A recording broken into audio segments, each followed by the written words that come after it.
The Korean Peninsula, winter of 1950.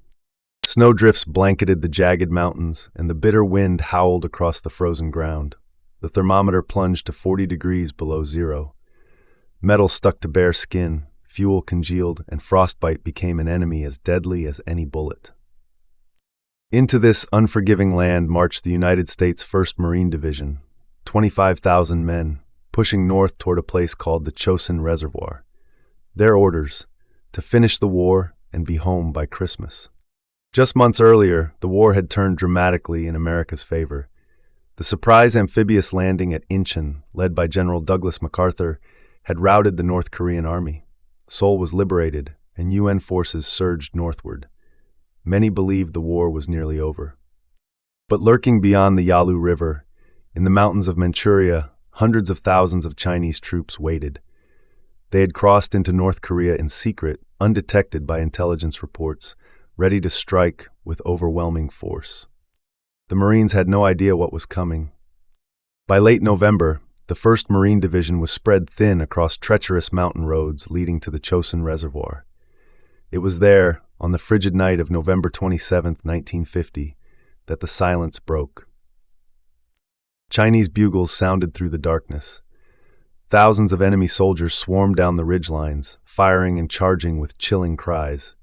Entire hills erupted with gunfire. The Chinese 9th Army Group, over 120,000 strong, had encircled the Marines and Army units of the X-Corps. At Udamni, Hagaruri, Kotori, and along Toktong Pass, American positions were attacked from every direction. Some Marines woke to find Chinese troops already inside their perimeters. Fighting was often hand-to-hand. The cold was relentless. Men who touched their weapons with bare hands left skin frozen to the steel. Machine guns had to be thawed with small fires to keep them working. Medics found their morphine frozen solid. Even bandages turned to stiff boards. One Marine later said, "The weather was our enemy just as much as the Chinese were." Among the most legendary stands of the battle was Fox Company, 2nd Battalion, 7th Marines, about 250 men, ordered to hold a narrow mountain pass near Toktong. It was the only lifeline connecting Udamni to Hagaruri, the only road the division could use to withdraw south. Wave after wave of Chinese troops attacked Fox Company's frozen perimeter. The Marines fought for 5 days straight, cut off, low on ammunition, food, and medical supplies. Artillery couldn't reach them, and supply drops often missed their positions, scattering crates down the mountainside. The cold took its toll. Frostbite and exhaustion ravaged the men, but they refused to yield. Private Hector Caffarata, a young Marine from New Jersey, fought through the night despite being wounded, hurling grenades until his hands were shredded and his rifle frozen. He would later receive the Medal of Honor. When relief finally reached Fox Company, only 82 men were still standing, but because of them, the division's escape route remained open. General Oliver P. Smith, commander of the 1st Marine Division, refused to call it a retreat.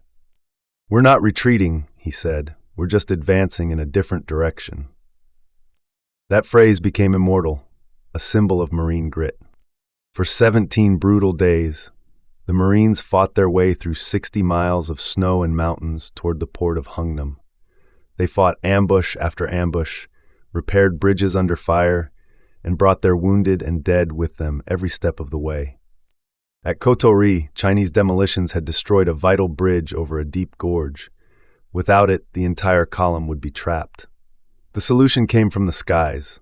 Air Force cargo planes dropped sections of a portable bridge by parachute, one of the most daring air deliveries in history. Combat engineers assembled it piece by piece under enemy fire. With the bridge rebuilt, the Marines continued their grim march.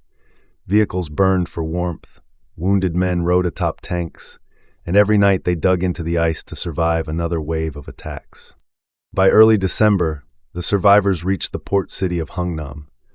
What had begun as a potential disaster had turned into one of the most remarkable fighting withdrawals in military history.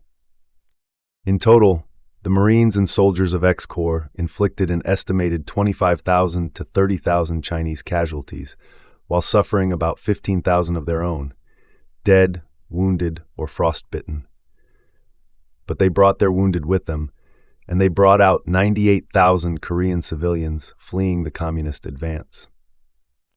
As they boarded the ships for evacuation, one Marine looked back toward the mountains and muttered, "Not bad for being surrounded." The Battle of Chosin Reservoir became a defining moment in Marine Corps history, a story of endurance, leadership, and unbreakable brotherhood. The men who fought there became known as the Frozen Chosin. Many were barely out of high school. They came from farms, cities, and small towns across America. But in those frozen mountains, they became legends. Their valor earned 17 Medals of Honor, 70 Navy Crosses, and countless other decorations. Units like Fox Company, the 7th Marines, and the 31st Regimental Combat Team etched their names into history. Yet for decades, the Korean War was overshadowed, often called the Forgotten War. But for those who were there, it was never forgotten.